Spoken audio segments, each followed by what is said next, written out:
Good afternoon, everybody. Thank you very much indeed for coming. It's a very impressive turnout. I guess it's lucky Andy Murray played yesterday. Or you actually heard that I'm not going to do much talking. I'm just going to introduce a few people to you. Not clear in the programme. I should say that we've got two people speaking longer than either myself or Nikki, and that's Tony Burke from the School of Architecture and Built Environment, and Ian from School of Life Science, Ian Bailey from School of Life Sciences. Why we're here is that, well, it's not the entire reason, but the university does have a project that's externally funded by the JISC. And the funding from the JISC it's not a large amount of money, but it's there to help us to promote mobile learning approaches, or as we've kind of decided to call it, flexible learning approaches using mobile devices and systems. Now, the project has got two broad aims. One is very blunt and simple. Most of you may know that we have a thing called Blackboard Mobile Learn, which is an app that people can use on mobile devices to connect to our main Blackboard system, students and staff, and do a number of things through that mobile connection. When the project started, we had about 1,000 users of Blackboard Mobile Learn. I just checked this afternoon, we've got over 7,000 users now. So there is quite an appreciable and significant take-up in use of that app. The other objective of the project is to try to get off the ground a number of pilots, ideally one in each school, that actually look more deeply at the pedagogic aspects of mobile learning and get a pilot project going using one or other mobile learning, flexible learning approaches. And that's what Tony and Ian are going to speak a little bit about in a moment when I shut up. Actually, no, Nikki's going to say something first. Briefly. The progress we've made so far, I mentioned the take-up of the Mobile Learn app. We do have victims in, I think, almost all the schools who have put their hand up and said, I'd like to try this approach using a mobile learning strategy, and we're trying to support those people. Those pilots will run in the next academic year. And we've also, and this is fairly important for me this afternoon, we've also established what we're calling a practitioner group, and I think Nikki will say more about that in a moment before handing over to Tony and Ian. And I think that practitioner group could be the best thing that might come out of this project. And what we're looking there is for people to work together and help each other in generally pushing forward the agenda of flexible learning at the university. Now, I think I'll stop there and just ask Nikki to say a few words. My words hopefully will be as brief, if not briefer than Gunter's, because what I really here to talk about is, as he mentioned, the practitioner group. We would like all of you and more to join us. We've got a website that was initially set up for the project, but which is going to be a place to share what we do, what we want to do, what the theoretical background is. And we're slowly building up documents on there, and for those of you that have got the piece of paper that I handed out, the details are on there. I will get more copies before the end so that you've all got the details. And what I would really like is to know who you are. And if you're not already on my email list, I have 3 pieces of paper which I will hand round. If you would like to be involved in the practitioner group, and the practitioner group aims to meet maybe 3-4 times in the academic year with some potential online support in between, use the discussion group that we've got to literally just explore what we're going to be doing this afternoon, case studies. What people have done, what they've learnt from it, what people want to do, and what the theory behind that is. It's often very difficult to stand up here, and I could quite easily stand here for a couple of hours waxing lyrical about the pedagogy of mobile and flexible learning. You'd all be asleep. That's boring. So we're going to have that available because it's important to know, but what we really want to do is ground the practitioner group in practical experience. I don't think I need to say very much more. I do need to say one thing more. I should have said right at the beginning, we're recording this, so if anyone has an issue with that, I'm not sure what I say if you do. Other than if somebody really has an issue with it, we will make sure that either your contribution or your image does not appear in the final edited recording. Sorry, Tony and Ian, you're not excluded from that. Yeah, you've got to stay in it. And actually that's a really good point, because what we're hoping to be able to do is to go and record staff talking about what they do. So if we can't have face-to-face meetings, at least there's somewhere for you to go and look and listen to what's happening. So I really don't want to talk much more. I want to let Tony and Ian introduce you to what they've done, what they're thinking of doing, and just have an exploratory conversation about what mobile and flexible learning could mean. Hopefully it will generate lots of thoughts and ideas for discussion, and we can take those online and really model some flexible approaches to learning more. Thank you. Right, so if while Tony and Ian are talking, if I can ask you that, and I'll get some more copies of background information done. Thanks, Tony. Okay, good afternoon everyone. I'm Tony Burke from the School of Architecture and the Built Environment. As Gunter and Nikki have both mentioned, the FlexiLearn project has got, in a way, two sort of strands which are intermingled.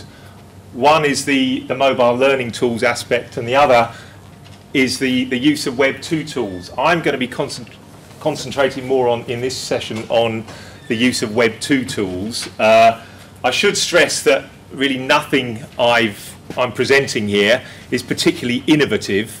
I'm fairly certain that most of the things I'm referring to in this session will have been used by most, if not all, of the people in the room. So please don't interpret my presentation as some kind of pioneering new approach to education, because it's not new in any way. But a little bit of background. I come from a construction education background. I'm the program leader for the construction studies program in the School of Architecture and the Built Environment. And I'm pleased to say that over the last decade or two, within construction education in particular, but also in the wider higher education environment, there has been, in my view, a very distinct shift away from what might be referred to as the old model of higher education, which was based on very much instructional pedagogies, behaviourist approaches to learning. It was outcomes based, it was very didactic, and the focus was very much on the individual student. And I think that what we've seen a shift towards is, fortunately, a new model of education, which is based much more on constructivist pedagogies, on active learning, on engaging the student in the learning process. We use a lot of group work, inquiry-based approaches to learning. We want students to collaborate with one another, to participate in the process, and also to reflect on what they're doing. And as I say, I'm not claiming that that is something that's unique to construction education. I'm sure that there are lots of other schools that adopt that. But in effect, what we're referring to here is a model of social learning. So that's great, isn't it? So the reason we're doing it is because we want our graduates and even our students to become part of a community of practice, both during their studies and after they graduate, because certainly in our courses we hope that they will go on and become professionally qualified, and in doing so they'll become part of a community of professional practice and continue these sort of networks, these sort of mutual learning arrangements throughout their careers. So having said all that then, what's the problem? Well, I think the basic problem is that perhaps we are still reliant too much, in my view, and again I'm speaking very generally here, on a traditional model of higher education. What I'm doing now, conveying information to large groups of people, rather than allowing the learners to participate actively in the learning process. Now, lots of people think that that is still a very effective way, and for certain aspects of higher education there's no doubt it is. But I think the problem with that comes when we consider the old theoretical model of teaching, conveying essentially information, the analogy of pouring information into the student's head. And when we try and bring technology into that, effectively what we do is we simply replicate the old model. So we simply use IT to replace what used to be done by the academic. And I think that's a shame. Because I think in doing that, we're actually overlooking something that's very important, and something which I personally don't think we've ever really had the opportunity to exploit before.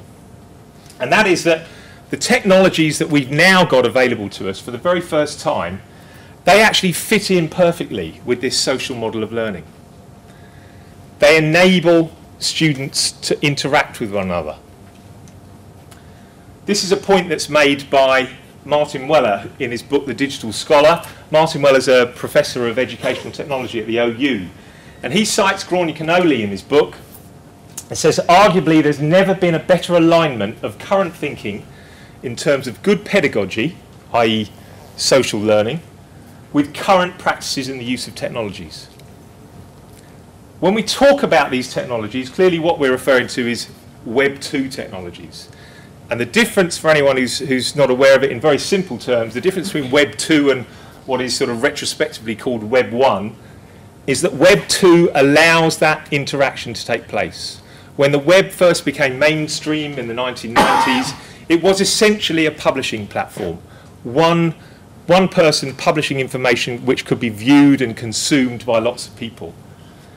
With Web 2, it's many-to-many, not one-to-many, but many-to-many. So people can interact and communicate effectively. And we can really exploit that to great effect. So it would appear then that we've got this alignment between the technology that's available to us with good learning theory, social learning. And we're also led to believe that the students fit in well with this model as well. Because, as we are constantly reminded, the students entering higher education now are the supposed digital natives, or, I mean, that term has been largely discredited now, and they're sometimes referred to as digital residents. But nevertheless, we're told that the students who are entering higher education now have been immersed in these technologies since the moment they were born. So I wanted to find out whether that was really the case.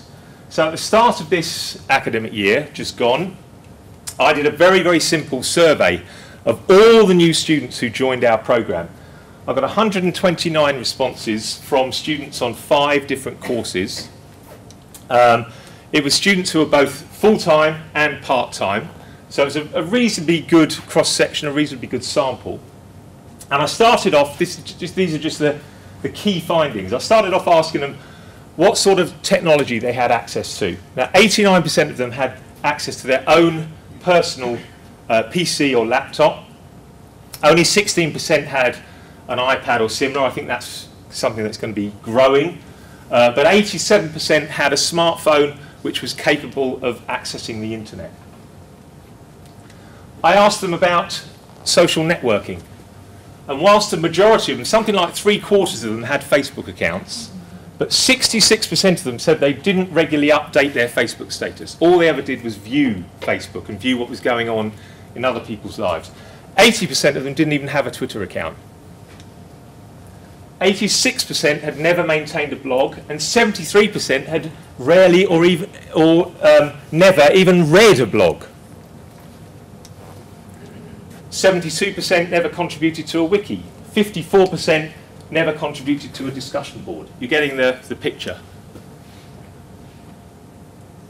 Again, carrying on, 53% never used image hosting services like Flickr or Picasa, and 78% had never used social bookmarking services like Diigo or Delicious.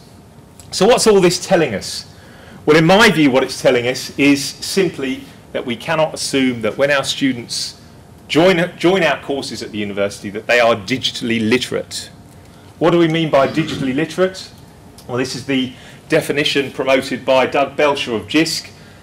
Knowing how the web works, understanding how ideas spread through networks, and able to use digital tools to work purposely towards a pre-specified goal. So if we want our students to be digitally literate, and I think we should want them because I think they're going to need it throughout their careers, then what can we do about it? Well, firstly, I think what it means is when we talk about using blended learning approaches, that we're not referring to traditional delivery of courses supported by a Blackboard site that's got some PowerPoints and Word documents on it. That is not blended learning. If we're really serious about blended learning, I think that what we need to design into our modules, design into our assessments, the use of these various technologies to allow students to collaborate effectively, to participate actively in the learning process, and that it is something that is designed into it. It's not just an optional add-on. So this is something that we had a go at in construction studies for the first time this year. We had a course review last year, and as a result of that we introduced a new 15 credit level 4 module which is taken by students in the first semester of the first year. So they start this module on virtually the day they arrive at university. We immediately got the students into groups of 5, and we required them to work as a group on a very simple project which involved them in finding out something about a recently completed commercial development. The way that they had to gather information was to use the wiki facility on Blackboard. So they had to assemble all this information, and the outcome of that project was a group presentation. But running in parallel with that, individually students had to prepare and develop their own e-portfolio, which they carried with them not just through the first year but through second and final year, continuing to develop it. And what we wanted them to really do was to make use of not just the facilities in Blackboard, such as wikis and discussion boards, but also a whole range of other Web 2 technologies. So we wanted them to blog, we wanted them to use social networking, we encouraged them to take advantage of things like Twitter, image sharing, and so on. And what we're really hoping that they develop for themselves is a personal learning environment. We talk about Blackboard as a virtual learning environment. That's a platform which all the students have access to. When they graduate, that's it, no more access to Blackboard. But there's nothing to stop our students developing their own personal learning environment through which they can build up a network of contacts, people, and access to these various technologies which will continue to help them throughout their careers. So what I'd like to do is very quickly to show you, this is where the technology potentially goes wrong, but I would like to just demonstrate the group project. I'm sure everyone's familiar with the home page, but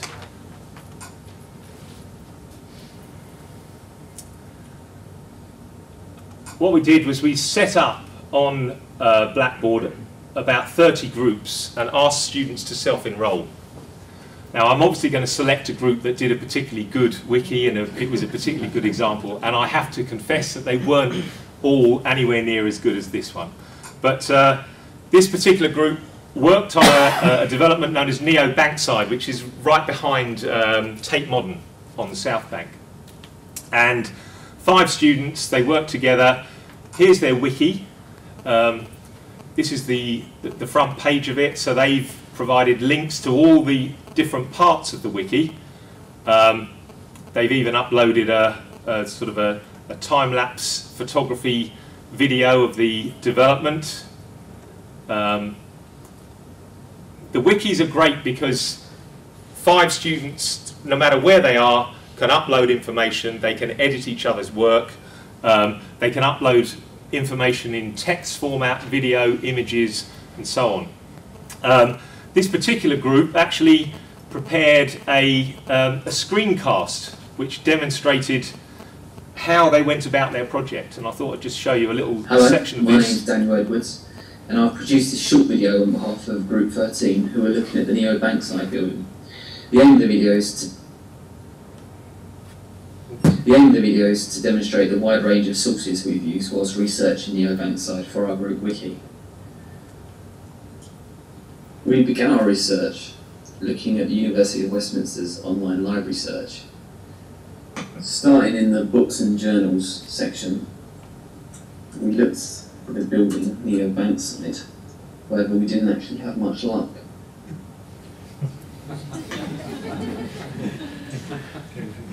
As you can see, there's not very many printed books on Neo Bankside. We wouldn't expect there to be in a new building. However, the library did actually help us with books on construction contracts and the roles of industry professionals such as quantity surveyors. So the library did feed into our project quite significantly. I think you get the idea, but I won't play the whole thing, but you can see that what they've done there is they've just used a free online service called Screencast-O-Matic, which basically just records the screen. You can record up to 15 minutes long, upload it to YouTube, and then just embed your YouTube video into the wiki. But I thought that was a really good example of the students actually demonstrating the wide range of resources that they'd used. But you can see from the list of contents all the other sorts of information. They recorded all the minutes of their meetings, they uploaded those, they recorded their presentation and uploaded that. And for those of you not familiar with wikis, that you can, as a member of staff, you can actually go into the participation and grading section, and you can actually see the input that the various students in the group had to the wiki. Now, in this particular case, it's obvious that one student, and is actually the student who made the screencast, was the dominant member of that group. And one of the issues that we've had with this project is actually the differentiating between the input of the various members of the group in terms of the assessment. But overall, I think it was a reasonably successful exercise. They also made use of the discussion board. Another group, this is just an example of the presentations which they produced at the end of it. They basically just had to go and find out loads of information about a recently completed development, and they made a presentation in front of staff and other students. And then alongside all that, they had to prepare their own e-portfolio. And I have got permission from this student to demonstrate this, but he's assembled all this information, examples of work that he's done throughout the year, also his own reflections on the experiences. So he's kept an online blog.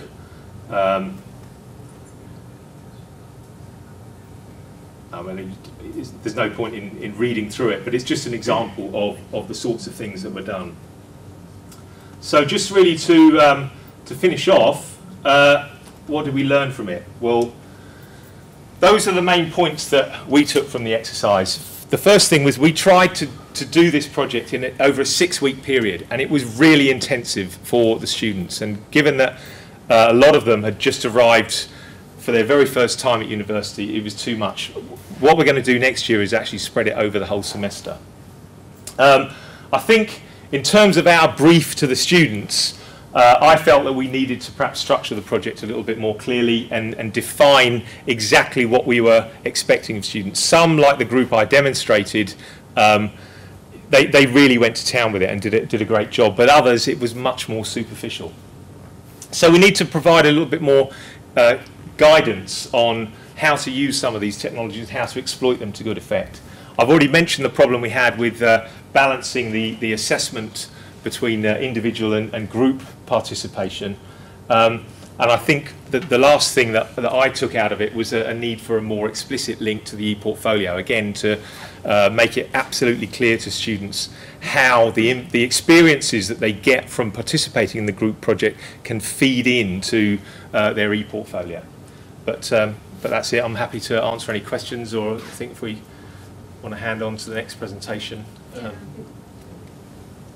One quick question, and then I think if we let Ian lead. Just a quick one. Was it compulsory or was it voluntary? It was compulsory. It was a core module, and the assessed work formed the 50% of the assessed work for the module. Tony,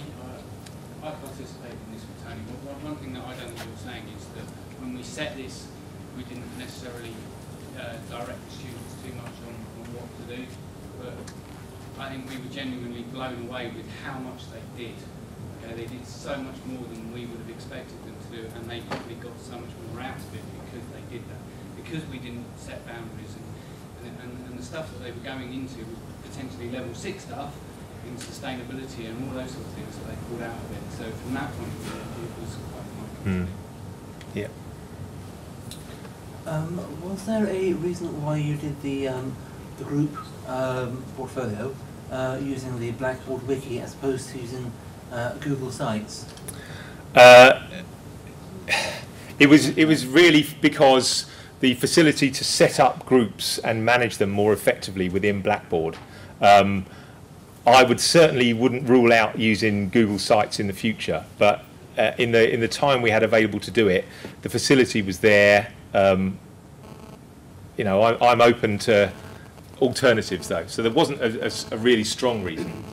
Perhaps something we can take on Yeah. and have a further discussion in our practitioner group about. I think if we could stop the questions there, and Tony's not going to run away, I'm sure. You can speak to him at the end if you have other questions, or there may be time for other questions at the end, but we need to give Ian his time as well to tell you what he's planning to do or doing or done. Planning to do. Thank you, Tony. Okay. Thank you very much.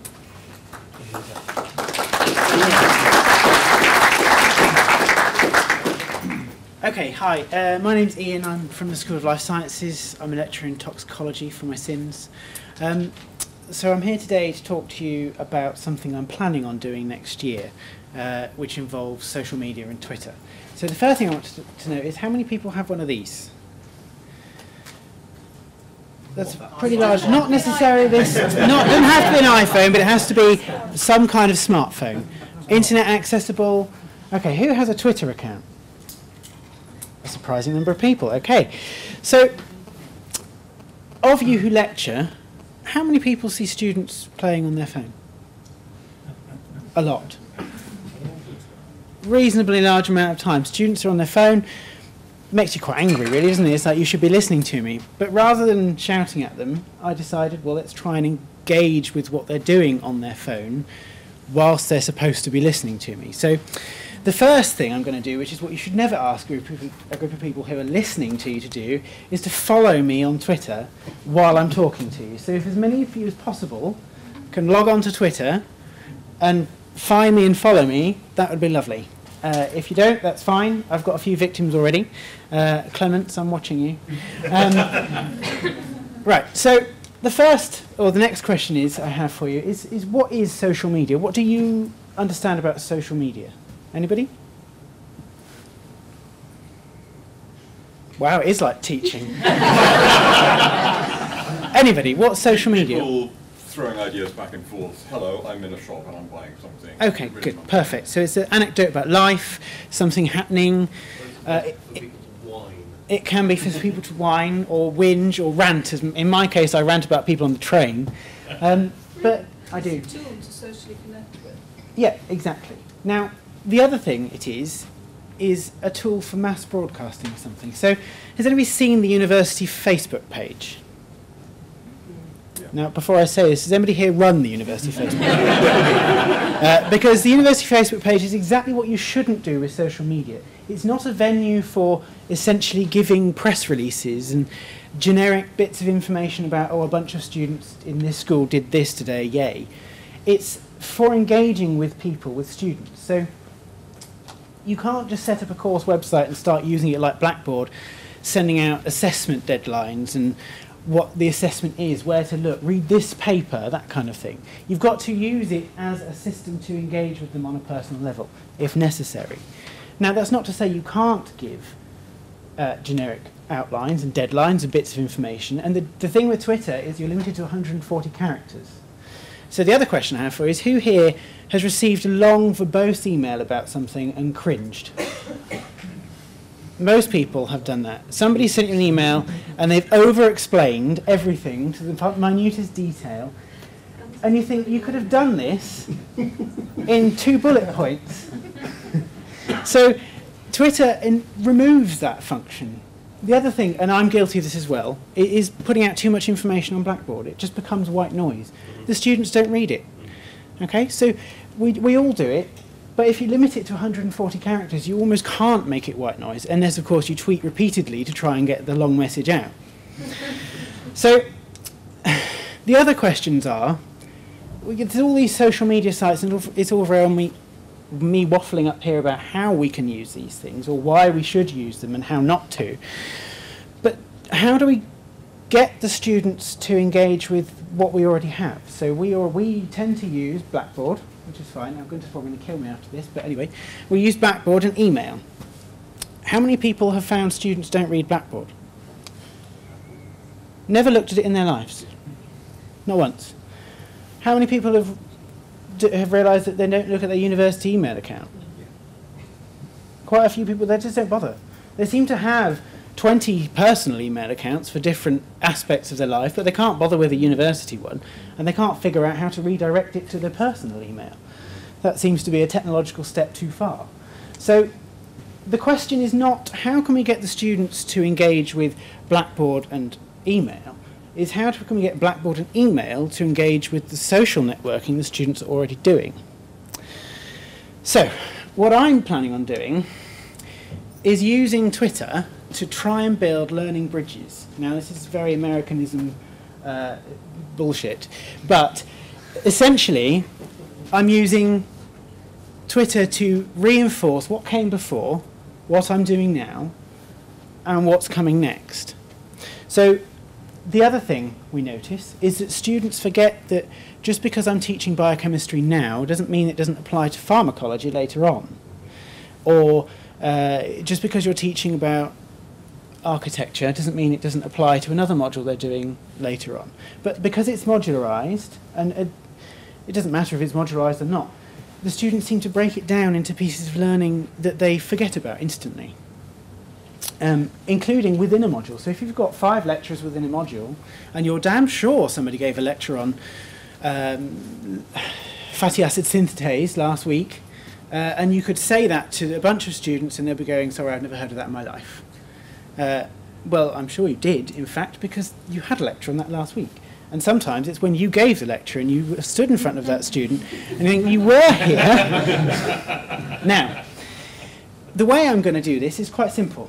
I don't pretend to be technologically wonderful, and I certainly don't use Twitter personally. So, this is why I need you to tweet. I plan on using Twitter at the beginning, in the middle, and at the end of a session. So, at the beginning, I'll be assessing their previous knowledge. Did they, in fact, remember that last week existed? Or has it burned up in some kind of time vortex and never actually happened? Or was I don't know, was I in some kind of world on my own in front of my computer imagining I was stood in front of students lecturing, which may be the case. I mean, nobody said I was sane. So, questions for you. I would like you to tweet me the answer to this question. So, social media is a way of finding out what lunch was. So, what did somebody have for lunch? Is it arranging Friday night activities, going out on the town, whatever? Or is it an untapped teaching tool? So can you all tweet an answer to that? Or as many people as want to. And Clements, I am watching it. Remember that. Just the letter. Just a letter. Or comments, you can be as rude as you like, it really doesn't bother me.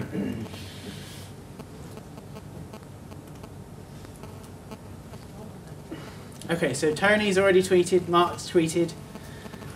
All 3, thanks Nikki.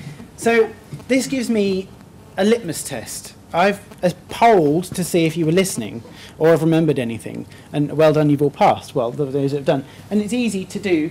It's easy to check. So really, it's just a method of formative assessment. So I just refresh the page, I hope, and it goes away. And you refresh the page, and it gives you an idea as to whether the students follow what was happening last week. So this involves us talking to each other as lecturers, because you might not have given the lecture last week, but you should still test to see if they remember what was done last week. Because if they remember they had a lecture last week, hopefully they'll remember something from that lecture.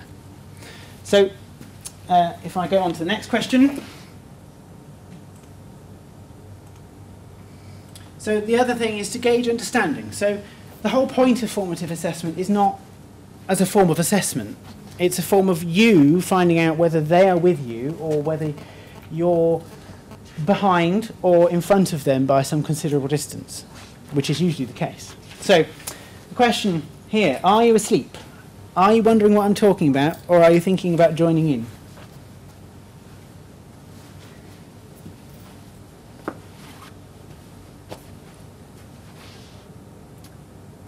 If anyone's asleep, I will kick you. But if they were asleep, they wouldn't say that. That's true. If they were asleep and they woke up to this, then they will get a kick. Okay, so a few people are seeing, thank you. Right, okay, so I think you all get the idea, and I think, to be honest, my final slide is a repeat of this one as a test to see if you're paying attention. So, you can assess to summate, so your summation of the lecture, the final part, if you give them a break halfway through, the final part's just as important, and okay, only 10% will show up because they've all got the handout or they've all been and then they think they know it all. So the point is that it's a very quick, easy way of, in the middle of a lecture, getting an idea of what's going on. You could do it with a hand-up poll, but if you ask students a question, how many of them put their hand up? None of them. It's almost you have to pick on somebody. So this gives them an almost anonymous way of telling you whether they understand or not. It's not going to be completely without flaw. So firstly, if Tony's right, and very few of them actually have a Twitter account, that's going to be a bit of a hiccup in my plan. Not all students will have smartphones. But there's no reason to say that while the questions are up, they can't be conferring with each other and one person tweets in that answer to that question. So they can collaborate. That's almost, in fact, better, because that means that they must realise that they don't have to be the source of all information. Okay, that's all I'm going to say. Does anybody have any questions? I'm wondering whether Blackboard, probably Gunter will be able to answer this question as well, whether the Blackboard has some facility that actually we can engage on exactly the same principle students using Blackboard rather than Twitter accounts. Then later on we can actually analyze the information as well. I think there is, but the whole point of using Twitter is that they don't look at Blackboard. So, but if we're going to use it in exactly the same context, and if some of them, well, all our students have an access to Blackboard, but they don't to Twitter. So if I'm going to start using Twitter from the beginning of the semester, by mid-semester I will have probably about 190 students using the Twitter. So this tool will not be sort of a... Okay, no, I see your point. Yeah. See, my plan was to set up... It's a very, very good idea, because I never had this idea, because we had flickers and things like that you had as well, isn't it? So you use to engage them, and they can just flick the button and you'll never know whether they're actually reading or not. While in Twitter you are engaging in a way that, okay, they have to read instead of raising their hands. So I'm just wondering whether it will be more a better way of doing it by a particular tool if they can download on their smartphone, because Blackboard is downloadable on mobile devices, and then you can use it that way, which is really quite convenient. I know Gunter's told me that there is in fact a way of doing this on Blackboard. There isn't really currently, but in the next academic year there will be a tool called Blackboard Connect, which the university will have, and we are looking to roll that out in a pilot kind of way next year, and that does allow for in-class polling for any student with a mobile phone, and they respond to your questions by text. There's no cost to the student, it's a free text number. So But is that all it's going to allow to do, or there will be any other tools associated with that on the full website, the Blackboard site, that we can use to do something with the data that we receive? That you receive from the polling? Yes. Well, all the data you receive through Blackboard Connect, if you do an in-class poll, that will be stored. Yes, in a format of? I have no idea. Right. But I suspect it will. Something that we'll bring to one of the FlexiLearn practitioners. I suspect it will be in a format that's fairly standard and downloadable and can be imported into other things. Like, I think Anisha's thinking about I would have those clickers where you get a profile yes. showing so many percentage thought this. Yes. I mean, there is also a free web service, which I know Tony knows something about, so you were thinking of using, called Poll Everywhere. Well, I haven't actually used it. All right, No, I have. but Yeah. the potential to use Which it. is a web-based service for in-class polling. It can be used free up to class sizes of 40. And I'll point to Phil, who's sat You'll there have a class very size of 40. quietly, and if anybody wants to ask Phil Oh, about Phil using hadn't, yeah. Poll Everywhere, he's just spent the last year with very large lectures using Poll Everywhere. So you won't mind me saying, will you, Phil, that you're a Poll Everywhere. No, I'm looking around to see someone else. We know who you are. I'm very conscious that we're close to running over time and that there is another workshop coming up in 5 minutes. Nothing to do with the fact that Will's sat there clock watching for me. I feel as though I should respond slightly to the comment that students don't look at Blackboard, if only to say that although we were filming this, I won't look to see who put their hands up to agree with Ian, I promise. But you know, I think Tony would agree with this, given what he was speaking about. Students will look at Blackboard and use it if there is a reason to, and that's part of what Tony was saying about having a strategy, a clear strategy about why you're using it and how you're using it with them to engage them in order for them to get more than they can out of a standard, a traditional approach to course delivery. Well, Blackboard is a tool to engage students. Now that the main objective is to engage the student in the first place, then think what tools are there to, and because most of the students who do not engage, they will not engage whatever you do. It's not So starting. speak. I think maybe we shouldn't start from the technology point of view Yes. and start by looking at actually what are we trying to achieve, what are the learning outcomes, and then what can we use to get I think there. the problem is rather not what the students will and won't do in terms of looking at Blackboard. It's the fact that by far and away the majority of modules only use Blackboard as a repository for lecture notes and for sending out announcements about assessments and deadlines. And I think that's probably true of most modules, not all. Some people are more engaged with it as lecturers and teachers than others. But that's part of the reason why they don't look at it, because they think, well, it's getting to revision time, I'll download my lecture notes now. And so it's the way we use it rather than the tool itself that's faulty.